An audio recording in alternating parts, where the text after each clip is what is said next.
fellas. I haven't done a video in a little while. Mighty busy called work. Crappy work. Anyways, working on this Dodge Ram here. And I am basically replacing every single brake line in this truck. I mean, every single one. It's like 50 feet of brake line. It's taking me forever.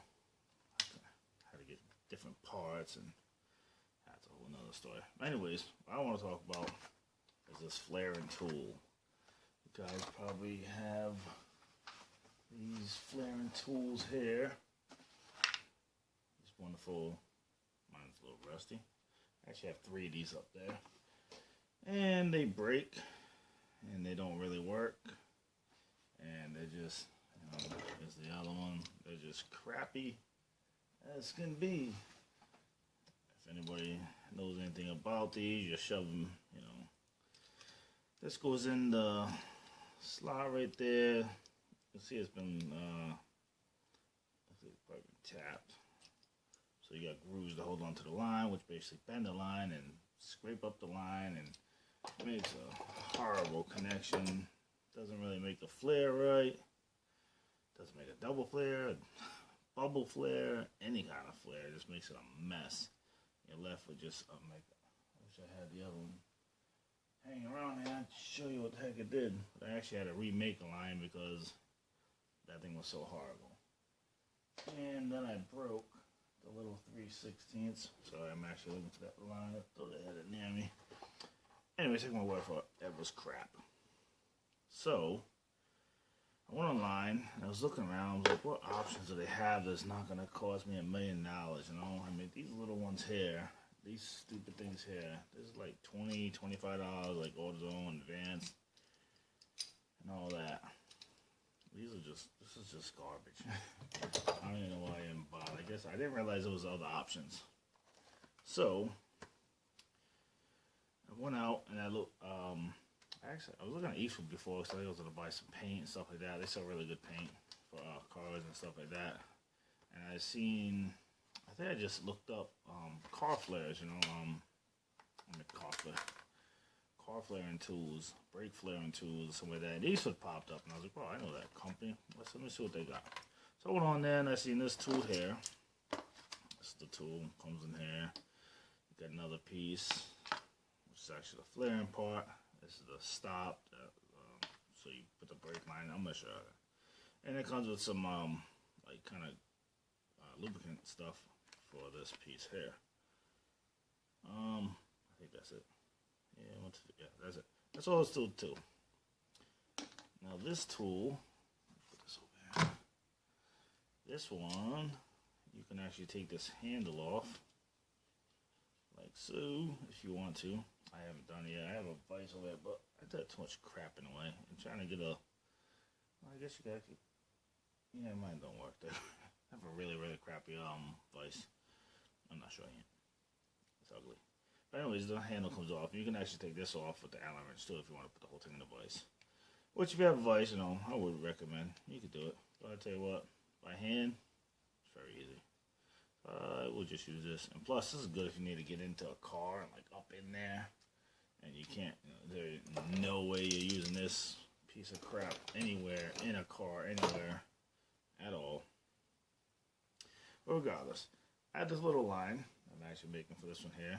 Goes from the master cylinder over to some division port or some crap, junction, or what the hell it was. I don't know what it's called.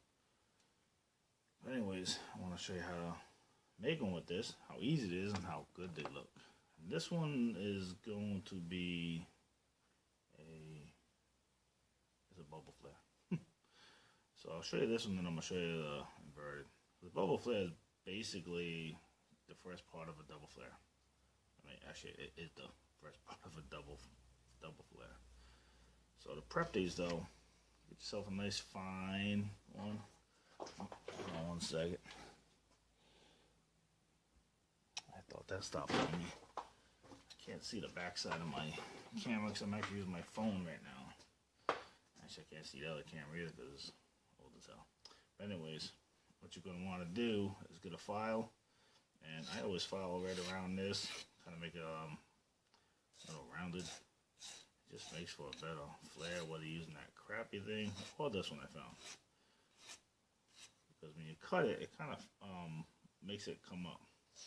So I'm just basically just bringing it back down, putting a little tiny little chamfer around it. And then I'm actually going to get in here and kind of square this off just a little bit more. Because sometimes you cut it, like this one is cut like that. And you actually cut the lines of one of these. I got this at Home Depot actually. Oddly enough, well, not really oddly. I think it's more for home use, but it works just as well in the cars. Either or, it doesn't really matter. So anyways, I'm going to do that one. And I'm going to do this one. Now, when I used to use that one, I used to have to get all this stuff off of here. Because, by the way, if you are using this older one, you know, get in here and file off this stuff. Or it's not going to grab it. It's just going to grab like this thick paint stuff they have on here. This coating. And it's just going to strip. It's garbage. I don't even recommend. Don't buy those. But, oh, by the way, listen, those are like $25, $30 a home advance, all the places, you know, Napa, all that. $32.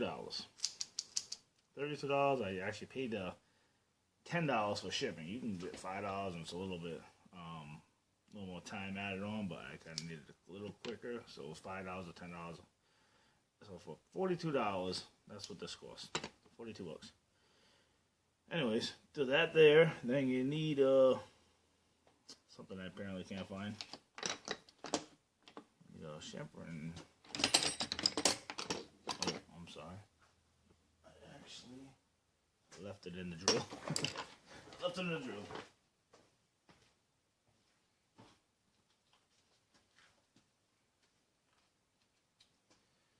You need that.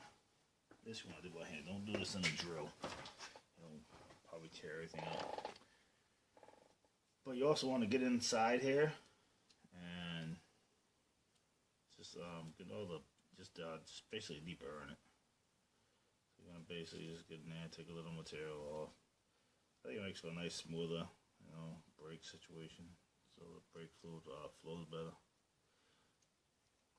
Looks prettier too. And then make sure you have your piece up here. I have them taped on just to keep them up out of the way. And I was bending all these and I wanted to put on so I don't forget. Because if you forget to put this on, guess what you're making over again? That would be right the entire damn stupid thing. You'll have to make this entire thing over again. And when you get the ones that are like this, wait a minute, this, yeah, you don't want to make that over again. So remember to put them on there because, yeah, I did that earlier. Like it was just, I could fix it. And if you do that and you have a little bit of meat though, you can take a hacksaw, which is why this one's sitting close by, and just take off the top part, just this little part right here. So you get in there and just take that off, and then do it up again. Because if you try to do it with one of these, you gotta realize you gotta put it all the way back in this far, and you're gonna lose like this much of it. But if you cut off the top, then you can just do it again. That's my tip of the day. So let's get to doing that right now. All right, simple screen B. I gotta watch this camera because it shut off on me before. I apologize for looking. Just gotta make sure. I just cleared off a whole bunch of videos on that, so I should have plenty of room on there. So just make sure, obviously, you have enough. I have them loose right now. I was doing some earlier. So I can get a hang of this thing. It's actually, it's really not a hang. It's very easy to work with. Very easy. Very, very easy. So anyways, this is your stop tool, I guess you call it, or stopper, which basically is going to thread in here. Don't tighten it all the way. You're going to thread it in there, and all it does is sit in there, so you take this, put it in, and you know where to stop. That's it. Keep it in there. I kind of hold it up against it, you know, push it in so it's up against that. And tighten up these a little bit, which these are 10 millimeter, in case you're wondering. So I should have a 10 millimeter wrench. Use socket wrench to work so much better. And once you got it in there, put it so it's going the right way. You can tighten them down. I only tighten them down a little bit first, because the harder you tighten it, the harder this thing will get the hell out of there. And these are wrench and everything else. So tighten down, then take it off, and then tighten it back down. I kind of go back and forth evenly until I bottom out, and then I give it a good squeeze. And by the way, there's no threading in there or anything. It just squeezes and holds it. I'll take this part, if I remember, hopefully, and show you. Now, if you look on this one, you'll say OP1, so I'm guessing option 1. And then that would be for, its arrows pointing down that one. That would be for a bubble flare if you just want to make a bubble flare. Or the first part of a double flare. So you have to put that one in, and then when you get that one back out, and you're going to bottom this out, you'll know it'll stop. You're not going to go anymore. I mean, it looks like it's going to crush it up in there if you really take this part, but it doesn't, amazingly. Anyways, so the second part, you're just going to flip this thing around, and you can see, it will say, maybe it doesn't say. You know, I thought I said OP2, but I guess you just got to use some common sense. Flip around. You're gonna screw that one over in and tighten it down with a 17 millimeter socket, and put on a big one. It's a lot easier. And first of all, just gonna stab that right into the lubricant. I need to crap load it, but trust me, put some in there, or it comes out looking like crap. This is, I'm sure, soluble in the brake fluid or whatever you're gonna use. But get it in there. One of them, it didn't come out really. I mean, it was alright. It was usable, but it didn't look as good. So that lubricant is actually important. Once you get the lubricant, you're actually on option 1 going in there. Screw it in there by hand, and you can actually see little holes on the side, so you can actually see if it's lining up, whatever. Which it's gonna, unless you got it bent in there. You can actually see. That's all it's for. It's just for viewing. That's all that thing is for. So get it in there, snug it by hand, then take your 17 millimeter. I got a nice 1/2 inch socket wrench going on here. This might be backwards, by the way. Yep. Because you need to take it off. And this is it. It just, well, make sure your handle's tight. And you're just gonna ratchet it down, and you'll know when it stops, because it won't go anymore. Once it goes, stop doing that, don't force it. That's it. That's all you have to do. That's how easy it is. No idea how much of a relief that was. And obviously, reverse, you're gonna have to take it off a little bit. So, once you break it, unloosen it. Just unloosen it by hand. And you're gonna flip it around. Get yourself some grease on there. And you're gonna put that side in. So make sure you're in option 1 or option 2 or I don't know what the heck it is. Make sure, you flip it over right. Because if you do the wrong side the first time, you'll be remaking this one or cutting it off or doing something. It will not be good. It'll be some big flared out crazy thing. So back to the 17. Same thing. Just ratchet it down and it's going to stop. You're going to know. At first I wasn't sure. I was like, wow, how do I know when to stop? Because the other tool, it's just kind of, if you keep on going, it'll just smash the living crap out of it. And make it all nothing. Alright, get the 10 millimeter again. Undo those ones. And oddly enough, when you do this, one's always unloosened. You're going to have to unloosen these a little bit more than when you put them in. You got to get that flare out. So, I'll probably take them all like 3/4 of the way almost. You don't even take them all the way out.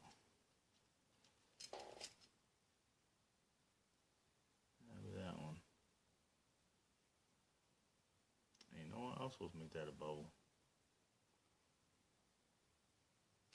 Totally screwed it up, didn't I? Ooh, it's like 12:30, man, at night. So anyways, where did my rag go? My rag.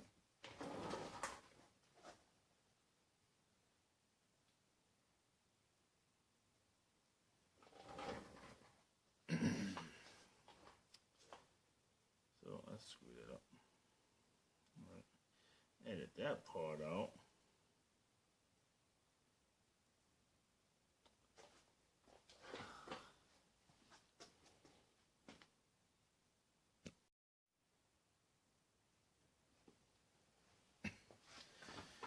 Alright.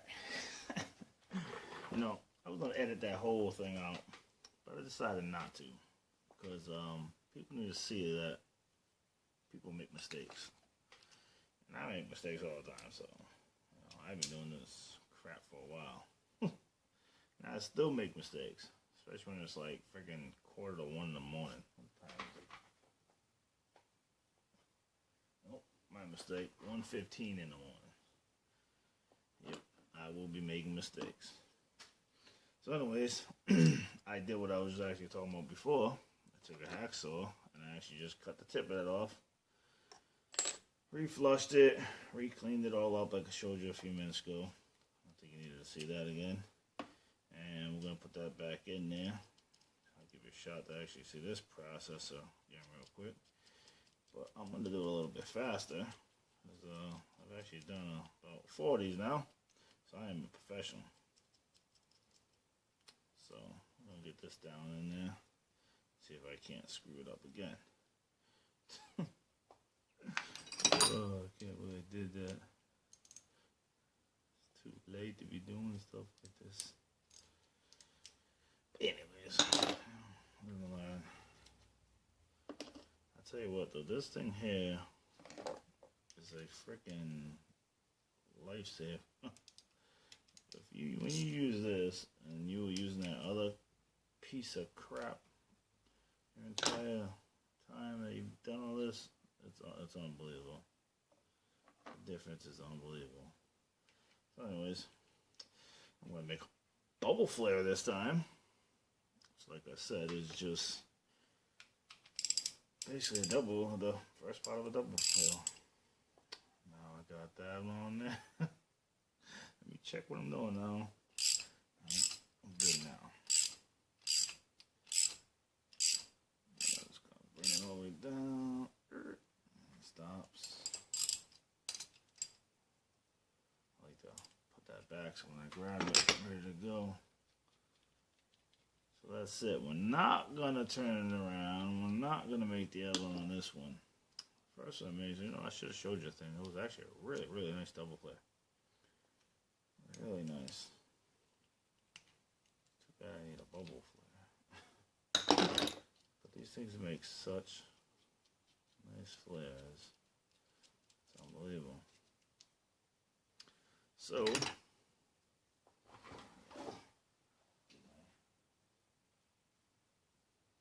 crap off there. That, hopefully we can focus on that. Let me look at the camera while I'm showing you this. That, if I actually had some light, would be good, huh? Yeah, no light on this side. I do have a, hold on a minute. I do got a flashlight there. Probably don't want to work. If I can show you this. It's just not showing. My flashlight is like blinking. Doing something weird. But that is a bubble flare. I'm trying to put my finger behind it so the stupid camera's focus. But my camera sucks. I'm trying to use a flashlight, but I don't. Try to put some light on the subject. Let's see if you can see this. That's a double flare. And just a contrast, I actually have one from the store. Let me find it if I can. No, that's actually one I made. Which one is it? This is it. This is the double, the bubble flare. I'll be the one with the gold piece on it, so you can see. Here's a store-bought one.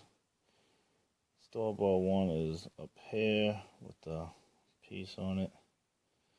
I don't know if I can really show you this because the light is just crazy. If I can just get them to actually go side by side, that'd be awesome. But it's not working for me. Let's try this again. So the top one is a store-bought, and what I made is on the bottom. Looks a little funky. This one came out a little funkier. Not really sure. That's probably the way I did it. Because I made one earlier. It came out a lot better than that. Yeah, I'm dropping crap now. That's the one I made earlier. That's how nice that one came out.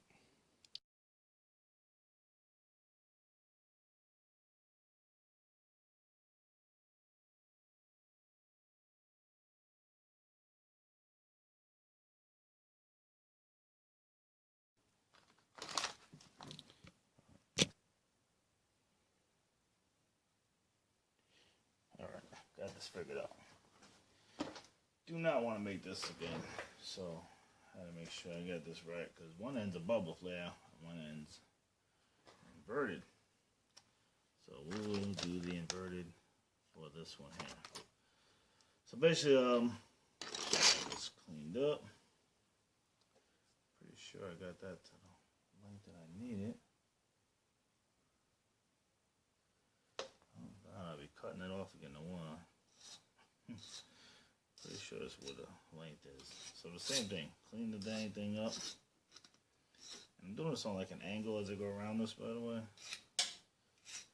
Just it helps it when I know it helps when the tool's in there. See, look at the tool. You know, if you round this a little bit, it obviously is going to go into the tool and make it a lot easier for the tool to work and give you a cleaner look on it too.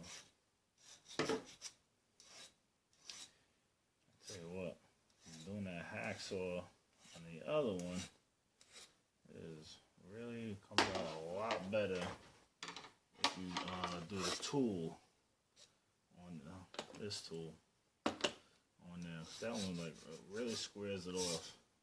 Even though I thought I had it really nice on the other one, it wasn't as nice as I thought it was gonna be. And even that tool, like it'll square it off good, but you'll see that it's not fully even here. That's why I'm going over this. But it's already square, so it's not gonna go out of whack or anything. And I do blow out these lines before you use them. That's what I have my air right here for.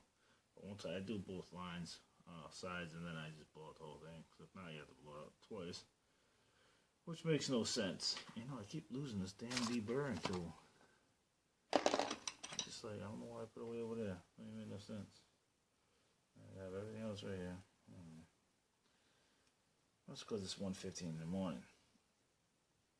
Oh, 1:25 in the morning. All the time is just flying by. What I do like to do is tap the end of the lines. Just make sure any, bigger stuff just kind of falls out right there. Yep.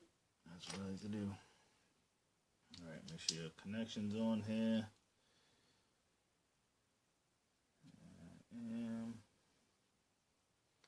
Make sure you're doing the right side. I really wish I would have opened that up a little bit more. Let me show you what I'm doing. There's another tip, by the way. It was very hard to find all the inverted connection lines, connectors, whatever the hell these things are called. And basically the biggest difference is a much larger chamfer in here on the other ones. I may pick them up, compare them. Other than threads go a little bit longer down to the end, there's not much of a difference.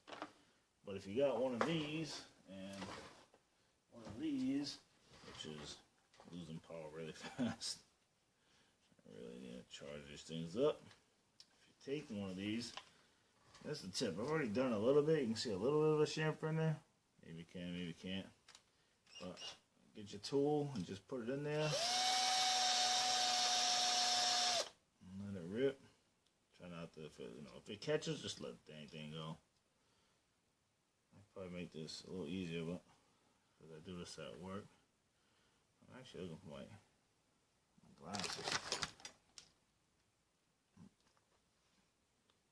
gas don't do this, you know.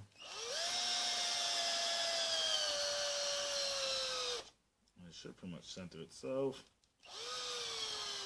And there goes my battery. But that's good enough right there. I'm only doing this because an inverted flare and a bubble flare is a little bit different. This is an inverted flare. This is just it puts it at a different angle a little bit. So chamfer it in there so it climbs up into that angle and pushes it nice and even. So that'll work. Gotta use that. This is actually a bubble flare one. Yep, I've done it before. Works great. As long as you flare it like that. And don't forget to put it back on and make sure you put it the right way. Put it this way, you're gonna be doing it all over again. Get it in there, double check it, look at it. You know, unless you're at 1:30 in the morning and hard to double check anything. You just start not to care. Just want to get the dang thing done. I got a bunch of them to do up here. Taking forever. And I'm rambling on. Oop, that was a little too tight.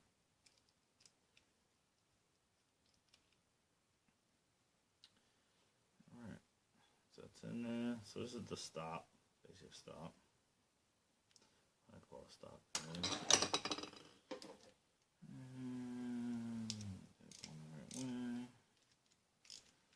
Shout if I'm doing something wrong. Alright. Don't hold on to the line like I was just doing. That's stupid. Bend the line, kind of like we do with the other ones there. That's all the lines. Alright, make sure everything is on before you begin. Oh, look at it. Tighten them up, make sure they're hard. As far as I got it off. Alright, make sure you put the right side in there. Get some goop. Not the pointy side, the other side. Don't want the concave in it first. You gotta bubble it before you can invert it.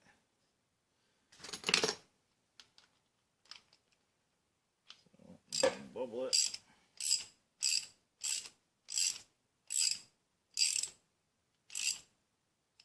Until it stops. And trust me, you will know.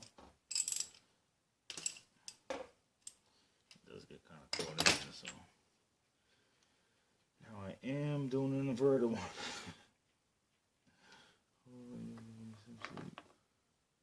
So we're going to put the other one back in, because this is for the inverted one.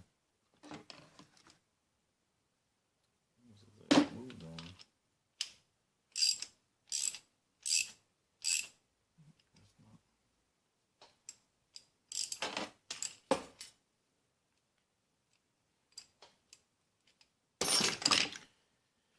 And that's inverted. See how this came out. Just got this tool today, so I'm gonna see how it holds up.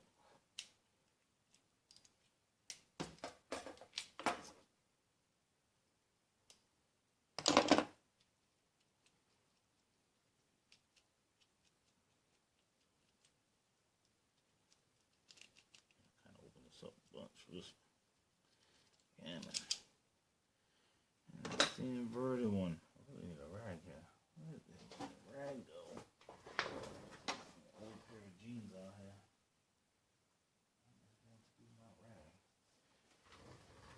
If you want, like I do, I got some like 400 grit sandpaper and just kind of smooth off the top. Just make sure there's no burrs or anything in there. That's it. Inverted side done. See if I can show you that.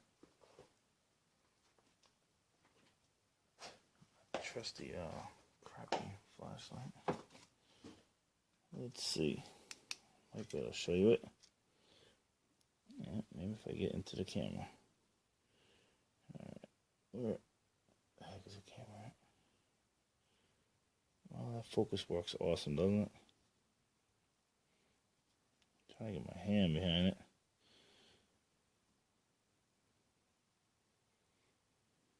But anyways, Trust me when I tell you, it looks beautiful. I mean, it looks like a factory. Actually, I like it better than a factory. The ones you get at like the AutoZone, I mean, I actually like this better. I can't really get a good light on it. I apologize. Light's like way over there somewhere. So that's the inverted one. And that's how simple it is. So that was a bubble that was inverted. I'm going to do another bubble on that side. Hopefully I don't screw that up. And do not forget to blow out the lines. I'm going to do the other side, but I'll show you anyways. When you're done, get some air. Throw your glasses on. And just take some air and put it up against it. I put my hand around so nothing flies in my face. And I go from one side now to the other side. And just blow it up. Gets rid of anything that could have got in there, you know. That's the line right there. That half is done. In a minute, I'll do the bubble. But I'm going to show you this tool really quick. I'll take it apart for you. See if you can see it. This is basically two bolts. Two little bolts right there. Goes through. Obviously one side does not have threads. One side does. That's the insides. That's it right there. So, show you really quick. So when you first put it in there, it goes up in here this way. And when you do the stop, it will be the stop. Kind of like a 3D view of this here. So the stop's in there like that. So when you put it in there, all that stop for is to stop it from going there. Then you're going to clamp the thing down. Then you would take this out. It's like a cutaway of the operation. Then you would put that one in. You can see it going into the thing. Maybe you can't, maybe you can. So a little bit will go into it, and then it's going to go boop, make a bubble. Obviously, I can't do it now because I am pushing on it. But it actually sticks in that far. And it bubbles that whole thing in there. That's what I wasn't sure of. But it does it. Does it nicely. So that's it. This is pretty hefty. This is probably like a cast iron or something. It's not light. It's a heavy piece. So it's not gonna break anytime soon, that is for sure. And they did put this steel insert in there, which is good because that won't strip out. It's actually, I mean, it's a thin steel, but it's a good steel. Machinist though, yeah. Pretty sure it's decent. And that's it. It's just that. Couple screws. You got I don't know what the heck it calls there. I don't know all the proper names for this thing, but I don't know what they call that. I'll tell you what. And there is instructions on the back, and you can actually look at them online and actually download a PDF if you want to. Alright, well, anyways, they call this the position bolt. If you want the technical name. And it just says insert the OP1 and punch. I guess you call it the punch. So I guess it's the punch. Yep. That's what they call it. So there's your technical names. And that's it. Don't forget the handle comes off too, so you can put it in the vise. Oh, by the way, I don't get any money for this. I just I find a good product that's actually works better than something like this garbage, I will put it out there if it's worthy of, you know, letting other people know. And trust me, when you use this, I will never use that again. This I will buy 10 more of these before I do it. And I'm not sure how many sizes this one comes in, but this is only 3/16. It only does 3/16 line. That's the only thing that sucks, but I kind of like dedicated tools like that because they're made for one purpose and they do it very well. So it's only made for the 3/16 line. I don't know if they make a big one, but if they make bigger ones, I'm going to get one of each. Because I like individual tools like that. I don't like it all. This whole one thing fixes all bull crap because it doesn't work. It's just, you know, I could have made this in my shop. and it would have been just as crappy working. So anyways, that's my video. Thank you for watching it. You know, if you like it, give me a thumbs up. And let me know if you found a better tool or something like that. By better, I mean like something within like the $30 range. I mean, there's other ones that are like $150. I'm not really caring for that because I'm not doing a professional thing. This is not no professional garage. And most of us don't. Most of us, you know, do our own mechanics and we need something cheap. That would be worth doing our own mechanics. So if it wasn't, you know, that much expensive, we might just send it in and get it done. Alright? Right. So, thank you for watching. I'm going to do some other videos too. Maybe another lock picking. Well, actually, I haven't done lock picking one yet. But I will be doing a lock picking video soon. Because that stuff's just interesting. And people need to know how unsafe your locks are. On your house, on your padlocks, bike locks. They're all very pickable. So, watch my future ones of that. You can see I have one talking about that on Steemit.com. Check out that over there. On the video, but there's a nice blog and it has pictures and, you know, pretty pictures for you. Alright, I'm out of here. Take care. Be nice to each other. You know, keep everything legal. Don't do what I used to do. See you later. And very quickly, here's the other side. That's that. Here's the other side of it. This is the inverted side. The other side was actually a bubble. This is the inverted side. And this is what that tool does. The Eastwood tool. That tool right there. This is how it makes it. Very nicely. And let me put you a side by side of the other one that was made by that one and that one. So I guess you can figure out which one I just made with the Eastwood tool and with the other crappy, you know, ones you get at like Advanced AutoZone and whatnot in stores. So this is what that one looks like. Beautiful, ain't it? And this is what the other one looks like. I will never use that other tool again unless I'm in the middle of a desert and there's not another tool around. I'm like, that is horrible. It wasn't that bad, but when I went to go put it on, that's what it did. It smashed itself in to the left because it was a little bit off-centered when I made it. I was hoping it would be alright. And this is what it does to it. It just puts all sorts of, it just ruins it, and it bends it, and it just does all sorts of things. And put that down. And this is what the other one looks like. I mean, it doesn't even rough up the paint on it. Absolutely nothing. You know? Trust me, I am not getting anything from this company. I just see, when I see a good product, that's how it fits up on it. When I see a good product, I will let people know that it's a good product. And this is a good product. You can see the name right there. It's called Eastwood. I showed you the packaging. This is the packaging you get. It just says on car flaring. It's literally made so you can actually make repairs on the car. But, you know, you can actually, I told you to put that in a vise if you want to use it. And don't forget, this is only for 316. And it says double flares, but remember, the first part of a double flare is a bubble flare. So that'll be that. Alright, I'm out of here again.